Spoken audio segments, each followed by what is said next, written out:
little bit more about it, but he's looking for volunteers to help. And that's how Barn got their start. A lot of people don't realize that, but that's how Barn got its start, with doing community service, and this is a form of community service to me. So where is Bill? Oh, hi, Bill. Why don't you come on up and say a few words, and then I'll introduce our speaker in a moment.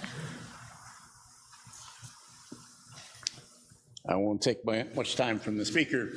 I'm Bill O'Neill. I was involved in Barn in the earliest days and over at Rolling Bay and so on. But now I'm a carpenter, volunteer carpenter at Bainbridge Performing Arts. Bainbridge Performing Arts goes back almost 60 years and was in a building for 30 years that was reconstructed during the pandemic. So we reoccupied the theater space in 2023, September 2023. And just this last year, the end of December, we took occupancy of 1,000 square foot scene building space. And we're in the process of fitting that out.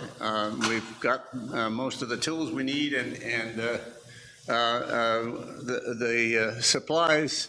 Well, we need some hands, and so I'd appreciate anybody who's interested in taking on a project. I mentioned earlier we have 3 principles in set building.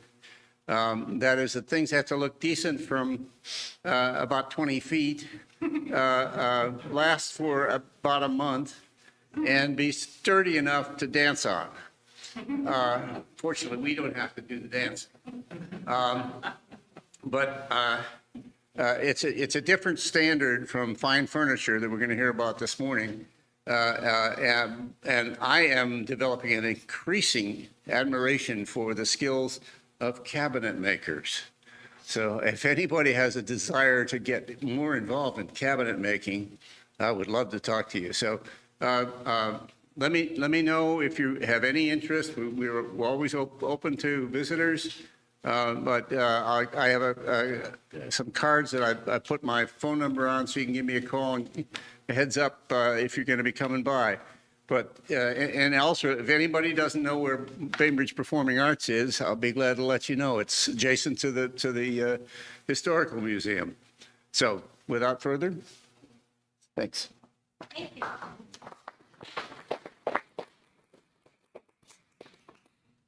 So I need to introduce Steve now, and I need notes for that. I lost my glasses, though. Okay. Anyway, Steve Withycombe. He's coming from University of Washington, Department of Architecture, and this is a mouthful, College of Built Environment. I can never remember that. Maybe you can tell us how that came to be, that title. He's worked there for 15 years, and his role is assisting students as they create models and prototypes, full-scale wood furniture, furnishings, building components, and also the design build projects.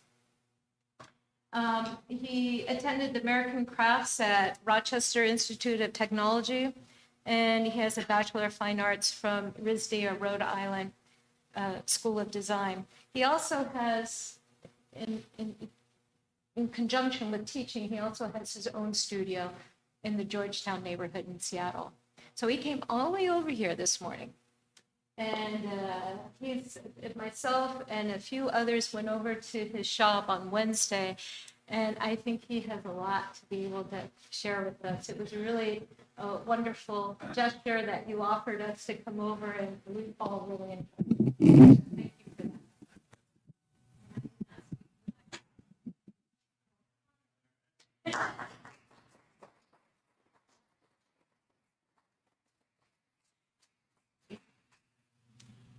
that. Well, thank you for having me. This is a really special treat to come over here and share some information that not so much information, you guys probably know as much as I do, but I do I wear a lot of different hats, and I started this educational aspect of it because I needed to take a break from just working and making restaurants and bars and various things. And so I took this break, and that break has never stopped. The idea of educating students in this art form of ours that I find is a very important thing to not lose.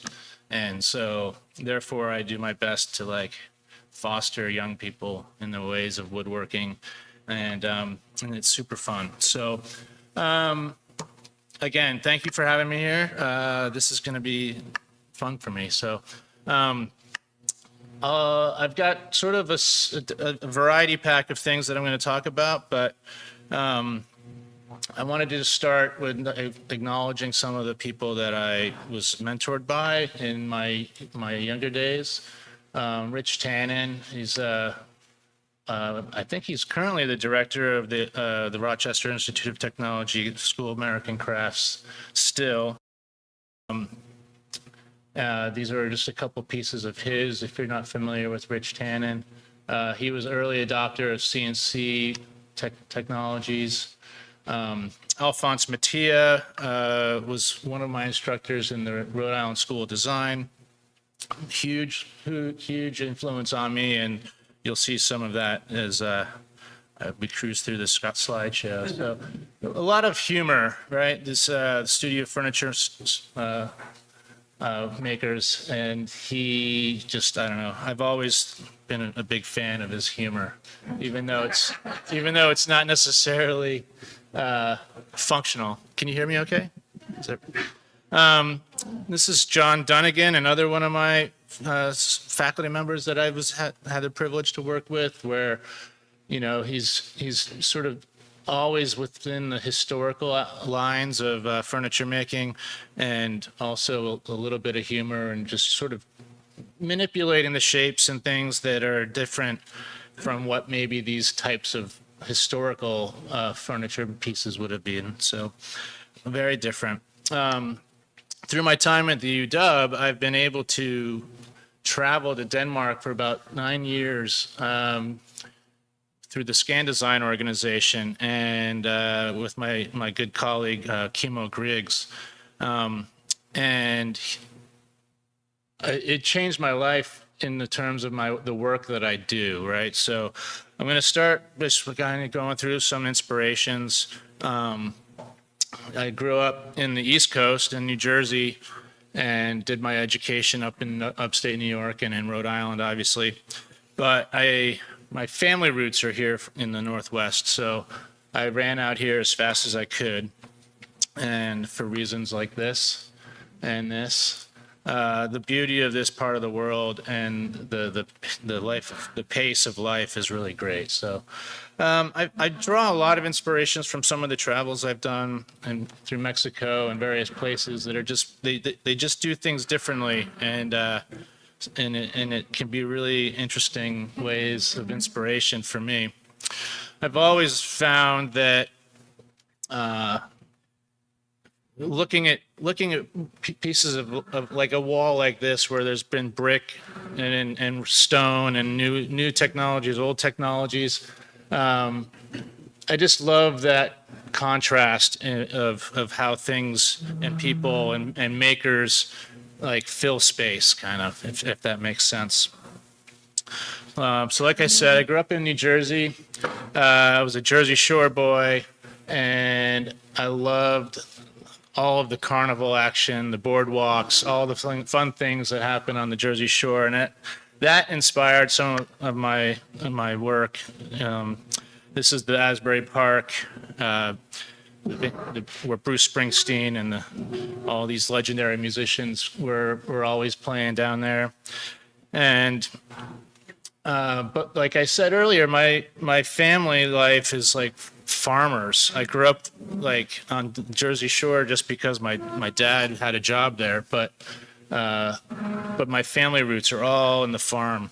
And so I have this like sort of thought of like farm technologies, right? So I've always been really interested in the the contrast between the kind of work that I do in terms of finished work versus these just sort of raw, crude, like visuals of a farmer's need, right? A farmer would probably just grab any kind of piece of wood to make another door and another lock, but maybe, I would do it differently, right? I would, as a furniture maker, my process to make a door would be very different, right? So I just love the contrast of like how a farmer would think of something primarily revolving around, say, my grandfather, or how somebody else would like lock a gate, right? So,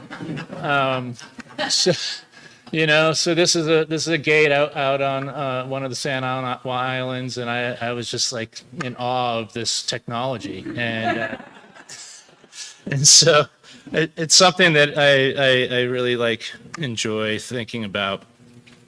I mentioned before that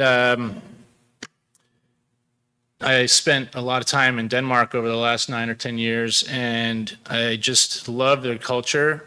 It's changed my way of thinking in terms of design, the clarity and the simplistic idea behind it. But I just love this. This is a beach with the benches and I don't know. This is a very idyllic photo, and I fell in love with it. But Denmark does everything right in terms of my thinking.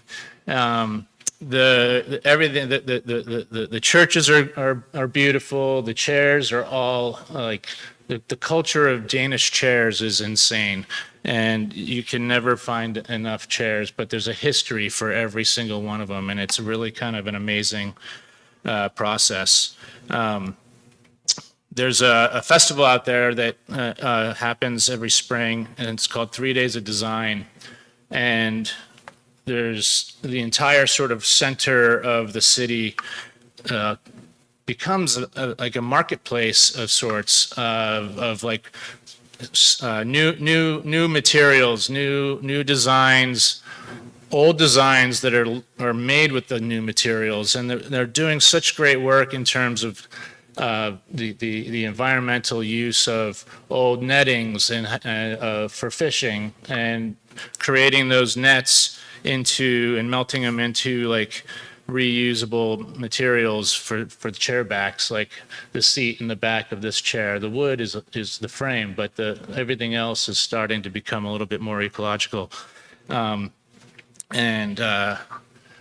so therefore it's sort of it's just interesting to see how they work, especially with their production work, because there's a culture of woodworkers in the country that are all pretty much working in factories, right?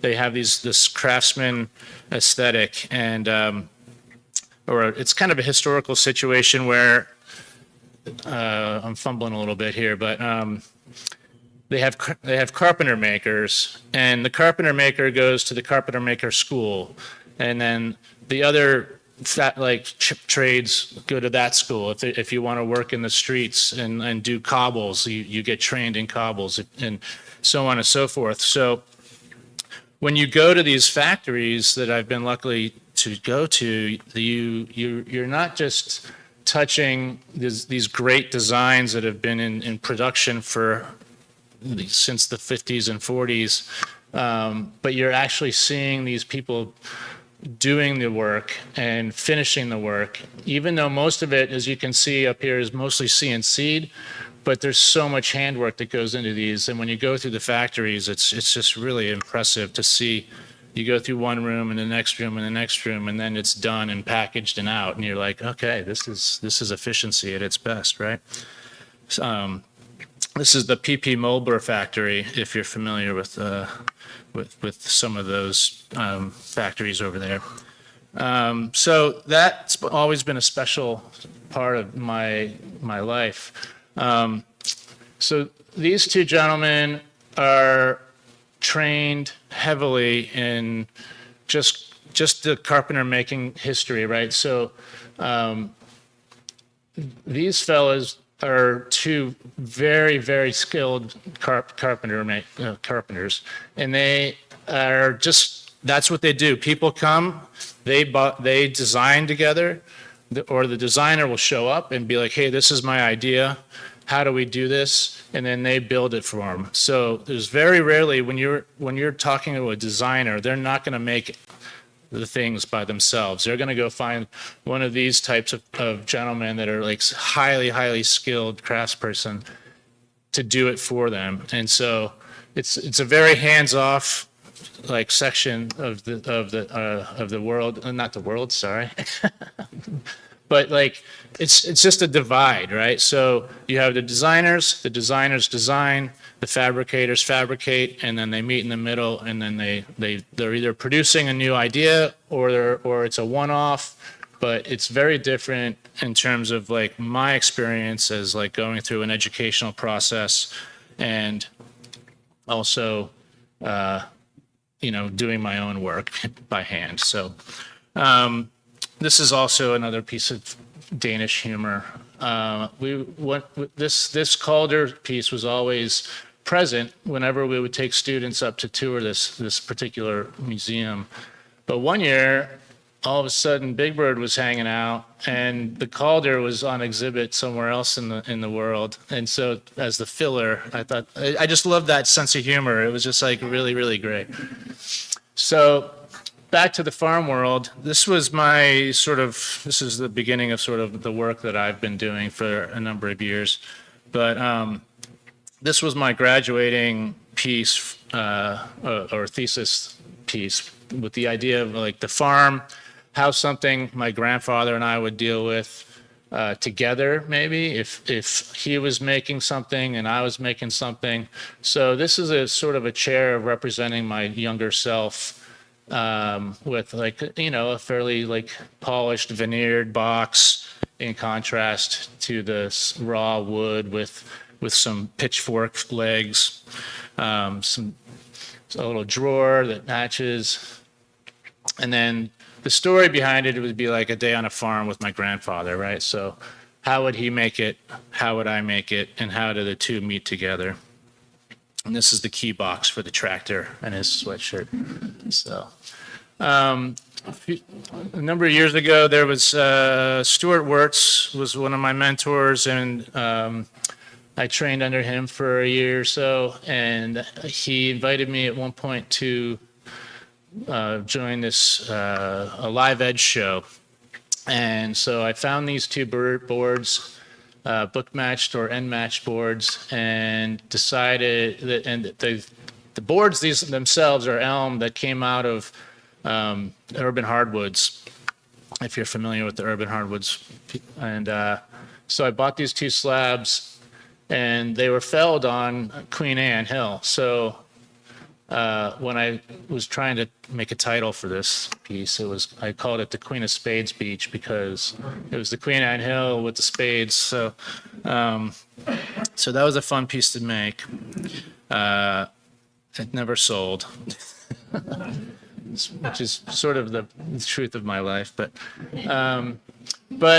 I touched on my Jersey roots and a little earlier, and so the carnival inspiration came back to me in my later days, and I found a pile of these old springs that are the perfect truck spring, and they're sitting on Lazy Susans, so you can bounce and spin and you can play on it. And oftentimes I've had friends that have had children, and they're like, this is the best thing to bounce and do all these things with babies, and it's really fun. So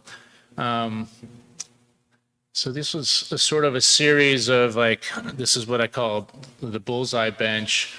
I was fortunate enough that one of my contractor friends was a developer, and he tore out the entire church, the interior of the church, and so he gave me about I don't know, a stack 20 feet wide and about 5 or 6 feet tall, full of 2x12s, 2x8s, 2x6s, all raw fur from however many years ago. So I had like a heyday with fur, and now I don't do it anymore. But I think it was almost the death of me with all the dust. So milk paints, and again, this. So this is. Sorry, one second. The community of people in Seattle that I was affiliated with, we would like find warehouse spaces and just raw space where we can just have shows and parties and highlight some of the things that we've done in our creative world. And so the group that decided that they wanted to have a theme of consequence. And so these were my two versions of consequence. So this is white oak with milk paint with some found objects, old school seat runners, and then a pogo stick, right? So you could bounce around on it. I wouldn't try it on the singular foot, but you can bounce around with your tripod, and it was pretty good fun for sure. Also, very nice like bench seat. If you have a singular bench and you have your foot up on your bench, it's really kind of nice. So these are just a couple of little details of how this came about. This was the actual consequence. When I took it to heart when they said consequence. And so I went down to this place and I bought a pneumatic ram and hit it with this wenge shell and this white oak. And then as you release that, someone will sit on it, and then we bolted it to the floor, and this is what sort of happens. So I got the opportunity to show these pieces in Bumper Shoot Festival in Seattle, and one person slipped and fell and had an insurance question, but my insurance company told me that I'm not allowed to do these kinds of things anymore in the public eye. So, but it was really fun, a way to sort of interact with people in a different way. There was also a spinning seesaw that was part of this group of conversation. So when you had two people of equal weight, you could spin that thing really fast. It's really funny. Again, I had a lot of fun with found objects. These are V8 engine cranks, and this was in a bar that I helped build, and so that I just really enjoyed the disposition of those. This is a walnut set of furniture, two chairs and a dining table, then an expansion table. That was my education in expansion and contraction with solid wood. And the client was a musician, a singer, and he made it very clear to me that the humidity and the dry air is going to be this perfect scenario in terms of movement in the house. He's like, it's always going to be the same temperature all the time. And I was like, well, but you asked for solid wood tops going into the edges of the table. And then when they went to Hawaii for 2 months, the system failed and the whole house got no more humidity, but all dry air. And so everything shrunk. And so this was an education point I use with the students all the time, because I have a picture of somewhere with a matchbook, like a 1/4 inch thick. So it was like a gap. It was pretty sad. But anyhow, moving on. This was just a sort of a commission piece for somebody who was looking for like a little bar cart type thing. And so there's the ice bucket and the top, and there's all the bingo on top, and then oak dowels. So you can kind of walk this little cart around, take it wherever you'd like it to go. This was super fun to play with. If anybody is like into bike technology and coping, it was like a really fun piece to make, just to figure out how to make round things fit together. So it was a good time.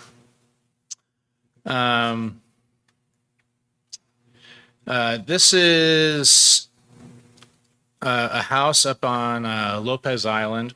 They wanted a very just straightforward, solid piece of oak, white oak tabletop. It's about 2 inches thick, 9 feet long. This is a George Suyama house design that when you get through it, this house is it's a 1-bedroom house, and it's so like elegant. If you ever get a chance to look at George Nakashima, not George Nakashima, that's anyhow, sorry, I'm fumbling again. But this is the view outside that back, and it was incredible to be part of that house. It was just, it makes you feel good. This was also another commission piece. This is sort of where you're sort of experiencing my Danish part now. My artistic part is going away, and the sort of simple, clean lines of some of these pieces are coming into play now. So this is a 3-bay slider, sapele with some brass finger pulls. Client wanted a drawer for his components, and then records and various other things on the other side. It's a 3-day, or not 3-day, but I started a collaboration with an architect that's been really fun to experiment with. Whitman Estes is the name of the architects, and Matt Whitman is the contact that I work with, and he and I have started developing these tables where there's like the low angle and as minimal as possible. But so it's just 2 trestles being held together. This is basically a knockdown piece.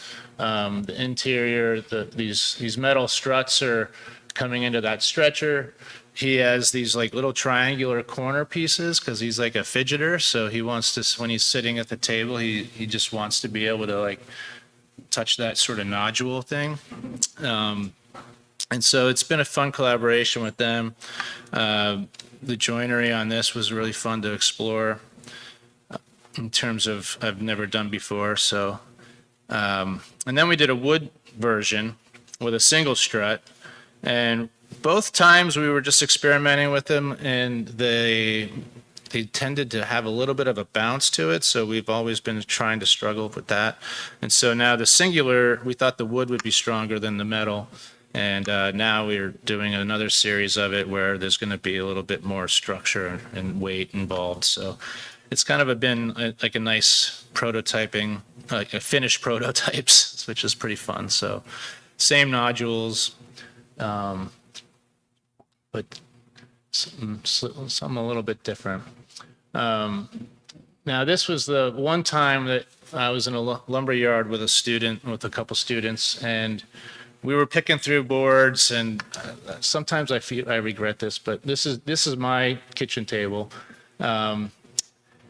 And I was in Crosscut Hardwoods down in Soto, and we were picking out wood for the students, and this beautiful like 13-inch wide slab of white oak came out, and I was like, oh, this would be perfect for your piece.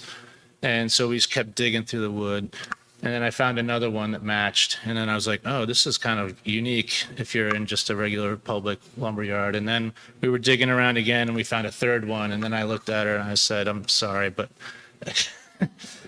this never happens in the world of lumber yards, and so we'll find you another board that's just as nice, but but these 3 are coming home with me. So so I still have the other halves of these boards, so it's kind of a fun little thing. So this is the founder of Georgetown Brewing, and he's been a great, I've done most of all the wood. If you're familiar with Georgetown Brewing, it's one of the more successful breweries in the Seattle area, at least.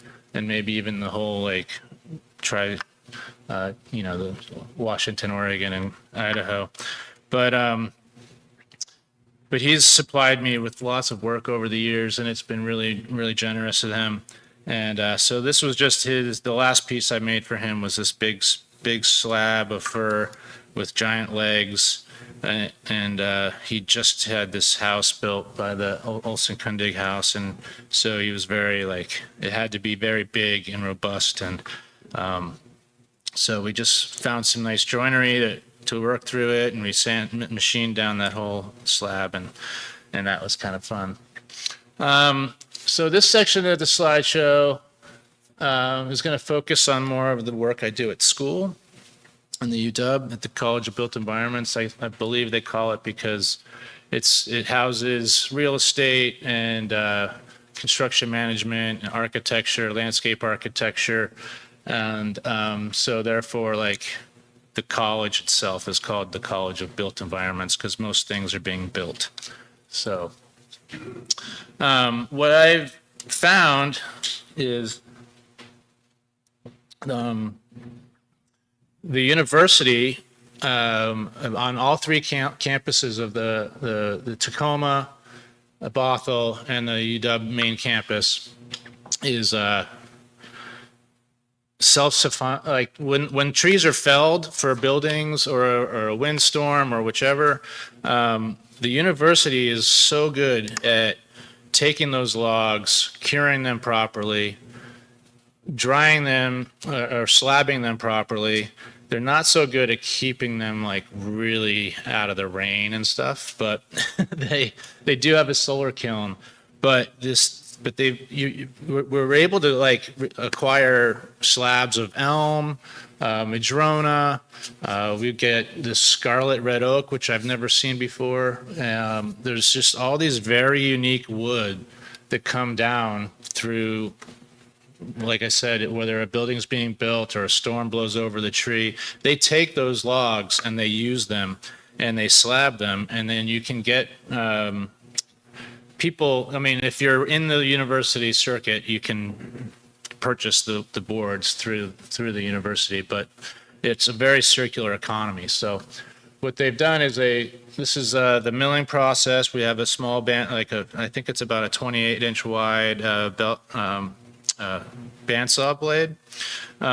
This is the solar kiln they use, so they air dry them.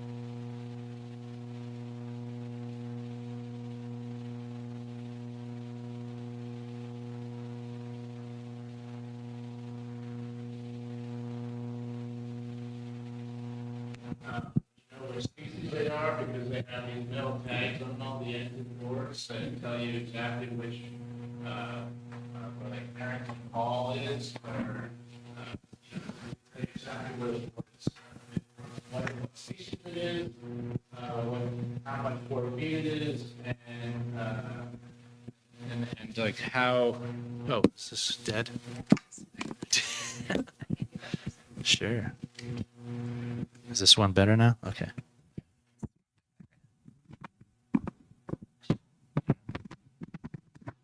Is that good? Sorry, folks. So it's as an educator, it's really fun to see the wood. We get these boards in, we slab them, they put them all over the shop. And then we just start block planing and just seeing what these grains are going to look like. A lot of them have a lot of checking in them. A lot of them have these like interesting curves. And so I push the students to sort of take a look at the boards, even though they've already started designing, but we always bring them out so that people can actually look at them, plane them off, see what kind of grain they have, see how the width and thickness is going to be. Can we resaw it or not? And it just, we do a lot of veneer work with these pieces, just because it's usable. It's a great way of creating your veneers. And so these are just a number of examples of the work that these are obviously not, these particular students were before I started this program, but just to show some of the continuity of the process that some of these students are doing and the designing that they're doing can be really remarkable. What you think a student of an amateur student just sort of coming up with some of these ideas, and they just get really into it. So we I do a landscape architecture studio, which is part of what's going on here. And the landscape students, it's really interesting. They have a very different mindset than a typical architecture student or a furniture maker, and they really get creative, and it's really interesting. So this was we were doing a model session, just a round table model session where every student does something really for the first time, and so this was one student's first scaled model was an actual egg with three legs, and this is what that turned into, and so you can see the production. It was really fun. He had a really great time making it, and it was it made me laugh all the I don't know, that kid was hysterical. So this is all work we've been doing in the labs. This particular piece on the far right was a young woman that wanted to make a plant stand, and she made these big dowels out of the 2.5-inch materials and turned them into 2-inch dowels, and she started putting them together and trying to like hold on to them, and then all of a sudden it collapsed, but it collapsed in such a way that it fell into like a really perfect stance. And so we just kind of captured that stance and started putting all these different, you can see down below here on the right side, she's starting to like dowel and coat her pieces as well. Came out really, really well. The student on the left here, she had a very intentional piece. This was all like veneers, handmade veneers that turned into this like a box for meditation, and also sort of in the main box, this was a place to hold tea and do a tea ceremony with a singular friend, like one friend and her, to go into a park. The tip of that is this one on the top corner. That's a hinge, so that if she's in a park that's on a hill, she can like adjust the height of the box so that they can have their tea on the box. And then it folds up into a backpack, a wooden backpack. It's really, really special. This young lady down here is from China, and she had a very specific, in her region, the tea ceremonies, the cups would float around sort of a little river. And so you would fill the water up, and then there's a drain hole. And so she just found this like perfect little knotty, I think it was pin oak. And she just, I don't know, it's like a little lazy river. And she passed it around and had a nice tea ceremony. So the students really get reflective in some of their work. This is that plant stand that we were just talking about. some of these pieces, these are all Western maple, I believe, and she used a lot of it, but it came out really nice, and she had a very, a nice little vase at the end. This was an interesting coopered piece. This young lady up there in the middle, she was making this barrel chair, and the threading, the way that she threaded it was just really beautiful. It was like, so it was all Danish cord, and she would just show up every day and just try something new. And this particular pattern happened, and it kind of blew my mind. It was really amazing. And then some more student work here. This particular tansu is it's the sliding doors, but everything is all singular sticks. It was amazing how she did it all. It was kind of ridiculous. So, but that's sort of what I have for you, and I'm happy to answer any questions about any of this, and I appreciate the opportunity to share with you. Oh, yeah, that's me. Could you tell us a little more about the program's only one quarter, right? Exactly, yeah.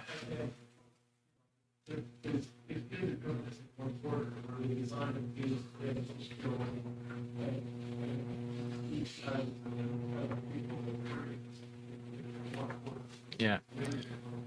Yeah, so we do a 10-week course 3 times a year, and it's really intense. Like right now, they're probably jamming out. We have our final review on the 17th, and there's a lot of work to be done, and it always amazes me how much work gets done in the last 4 or 5 days of the quarter, and it's remarkable because on a day like today, I'm just kind of like, oh, are these guys even doing anything today, or what are they doing? And but yeah, we do a week. The first week is always about rough ideas, models, scaled models. We move directly into full-scale mock-ups. Making things out of 2x4 and plywood to just sort of generate an idea and thought process.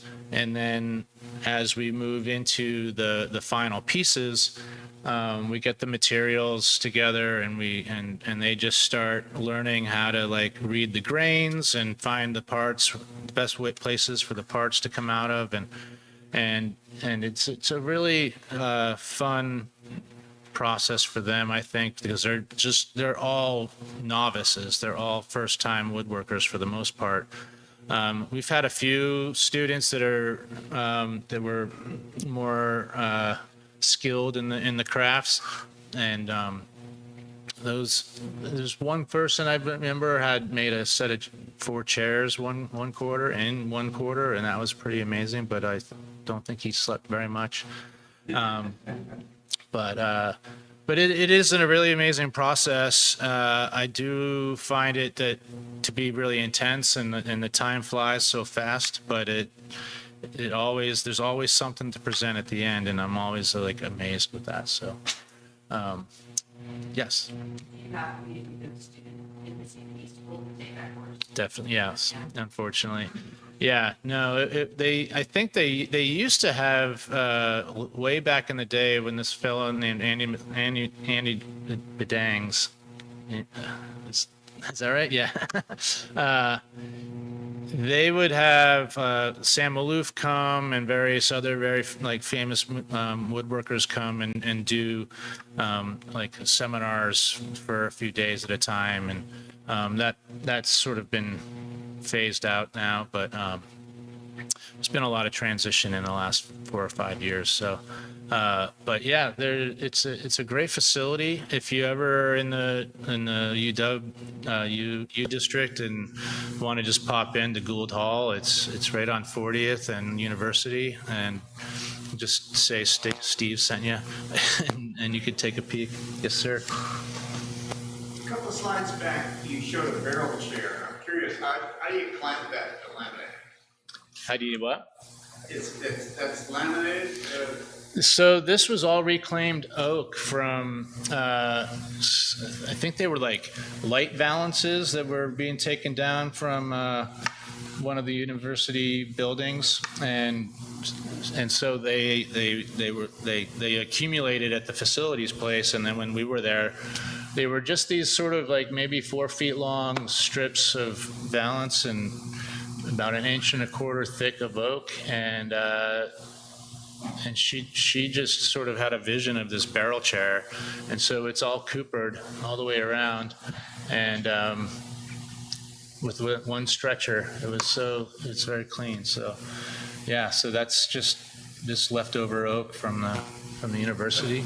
I was curious, the challenge is how do you glue that up? How do you clamp it to achieve that shape? So what we did was we made 3 or 4 sections and then glued those 2 sections together on either side, and then we clamped. What do we have? Yeah, we had 2 clamp calls clamped to the sides so that we could clamp to a 2x4 across, so we can just pin it on the last seam. And like I said, like there's 4 people working on it just to get someone holding it, someone aligning it, the other one clamping it, and the teamwork is really fun. So, but she basically took a plot of her circles and laid it all out flat, found all the boards which were going to work, and then we found, and she was very smart with her math, and she just knew exactly what angle every piece was going to be. So it's faceted. It's not perfectly round barrel, but she did a really amazing job. And then one day I came in, and that pattern that was there, and I had no idea. The back of it, I should have taken a picture of the back of it. The back of it has all the weaving as well. So as you go around the back, it was really beautiful. So, yes. How do you coach kids to design something that they can actually build? Let's say you don't have experience in building, how do they know what they can even do? That's the beauty of it. If they don't know what they're doing, then you know, it's a great question, because they are at minimum an undergraduate, and at maximum they're a graduate, right? So students, and they come in with their own ideas. These are all design students, so they're either in architecture or in landscape architecture. And so we kind of let them sort of dream up their ideas. We, as instructors, I work with another fellow who couldn't be here today, and we just sort of navigate through and be like, well, these are your options, right? So you can do it this way and it's super technical and hard, or you can do it this way and it might be a little medium, or maybe it's just the most simple thing. So most people are land right in the middle or higher, and they get interested into it, and they're not afraid, and they just jump in. It's super fun. There are those that kind of are slower to understand the properties of materials and various things like that. It's not always obvious. So, but it's such especially working with these unique boards these days, it's just sort of, you're pulling the materials out and using them as they need to be. And it's just, for me, I just want to foster this for the rest of the time that I'm ever that I'll be at the school. Does that answer your question? You give them material, as make something out of this? Not specifically. We give them material. We do give them material, but we don't say what they're making. They're just going to create their own thoughts, basically. So, gentleman in the back. What, you talk about the back, speak about that, can't tell what that is. What's the back of the seat? The back is this. It's a webbing Danish cord, stretch tight. So there's a stretcher in the front, and then she's been weaving through the back of it. And it's the one photo I should have. Does that make sense? So the seat is actually coming down like this, but it's being stretched on the back side as well. So there's these little nodule dowels that she radiused on the inside, and so those little dowels were like the pull points for the cording. So one of the more technical pieces we've had in this shop. Yes, sir. Does the UW have a major in woodworking skills, so you're always teaching kids from others? Every quarter, yeah. When I was in college, every quarter we would have a different project or two. When I got here and we were doing this in 10 weeks, I was like, wow, how does this work? But it works. I don't know. It's just sort of, yeah. Yes. Have you had any students go up to the county? Lots. Well, not lots. I would say oftentimes when I see somebody in the course and I have some work in my shop, I'll bring them in, and sometimes they're there to work, and sometimes they're there to just sort of like have me around while I'm working, and they can, depending on how they want to do it in the summers. So I've often hired students over the summers to come and work with me. As sort of just like a little apprentice. They don't get paid much, but they get an experience. And there's also years where my work is slow, and so I don't, that's the issue of, that's like my problem right now. So, but yeah, they get an opportunity. I always tour them around my shop and various other places, and it just to expose them to the idea of like, this is actually how people work and do things. And I have in my shop currently, I share it with two metal fabricators. So they also come in when we tour around, and they get to experience what a different perspective is in terms of having this big, giant, massive school facility that can be used. So I'd like to bring a little bit of reality to their experience as well. So.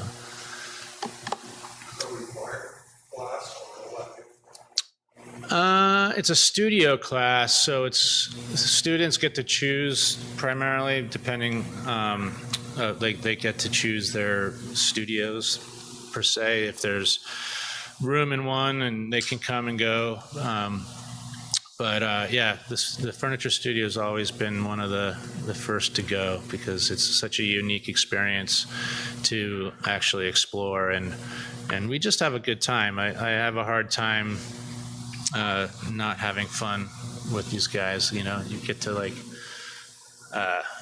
kind of, I don't know, you just got to get down on their level and have them understand what they're doing, and we get to play together. So it's a good time. Sure. How many hours a week is your class time? The class is traditionally from 1:30 to 5:30, 3 days a week. And then we have open lab shops hours for them on the weekends and the evenings. So five days a week on the evenings, they can come in and stay till 9 and then shut down. And then the weekends we have Saturday and Sunday get 4 hours a day for them to come in. Well, I really appreciate the opportunity to be part of this, and I hope my words weren't too fumbly, but I had a good time, and I hope you guys had one as well. So thank you very much.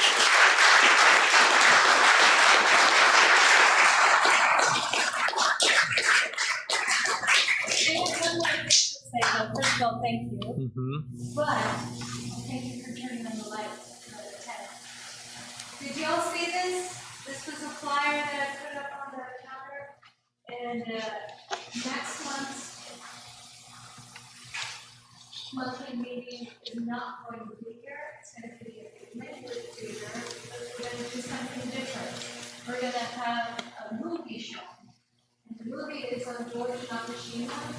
This gives you an opportunity to look into who George Nakashima is, if you don't know who he is already, but Carol can probably speak a lot about him. Carol is who teaches our live ed classes, and of course, George Nakashima is the one who kind of got the original class.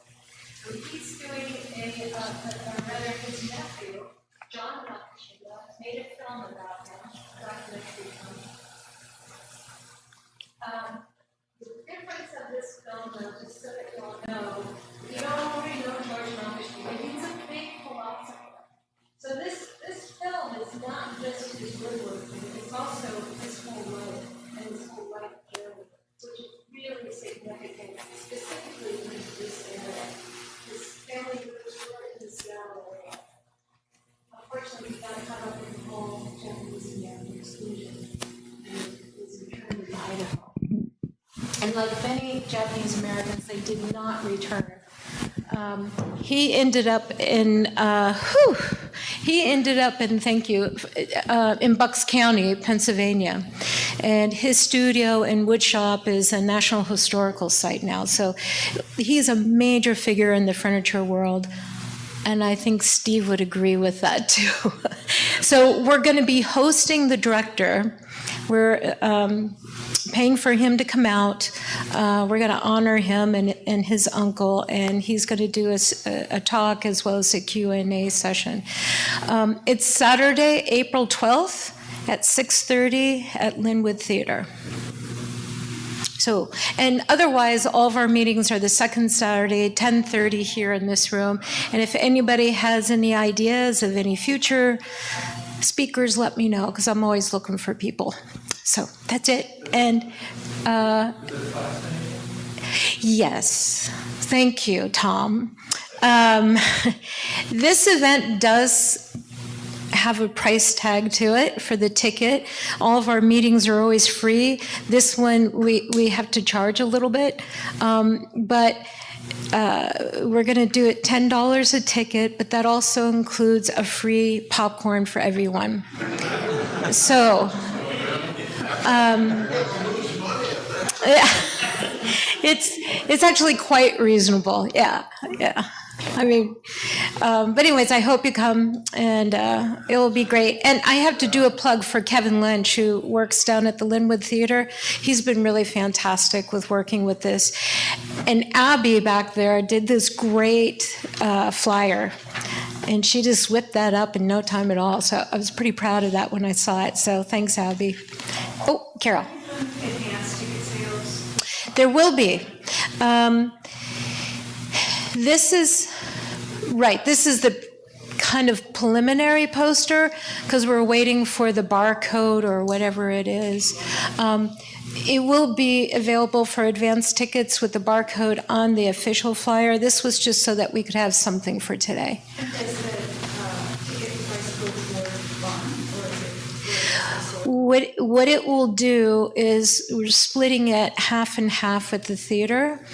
And so every $5 goes to offset the travel expenses and accommodations for him to come out. And anything left over then will be going directly to Barn. And we will also have a table in the lobby for any separate donations to go to the Barn. But as a minimum, the ticket will be, every $5 goes to subsidizing his travel expenses and accommodations. So, eat popcorn. Anything else? No? Well, have a good day. Thank you for coming. Yeah.